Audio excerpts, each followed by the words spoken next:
আমি আর ২৪ বছর ধরে অনিকদাকে চিনি, বহু বিজ্ঞাপনের কাজ একসাথে করেছি, অপরাজিত সিনেমা করেছি।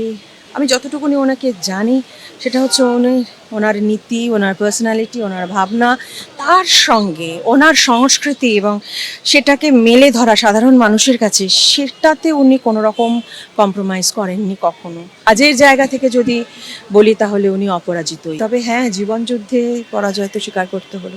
মানে মৃত্যু সবারই হয়, মৃত্যু তো মানে কেউ তো অমর হয় না, কিন্তু এই রকম মৃত্যুটা তো জীবনযুদ্ধে পরাজিত হওয়াই, তাই না? বলবার তো আমাদের ভাষা নেই যে যন্ত্রণার মধ্যে আমরা সবাই রয়েছে, তার অগণিত ভক্ত, তার সহকর্মীরা, কলাকুশলী, পুরো টলিউড ইন্ডাস্ট্রি শুধু নয়, ফিল্ম ইন্ডাস্ট্রির বাইরে তার অ্যাডভার্টাইজমেন্ট ইন্ডাস্ট্রিতে তার একটা বিরাট বড় সুনাম ছিল, উল্লেখযোগ্য কাজ তিনি করেছিলেন এবং তার সঙ্গে তার এই যে প্রতিবাদী সত্তা, এটা তার মেজাজ।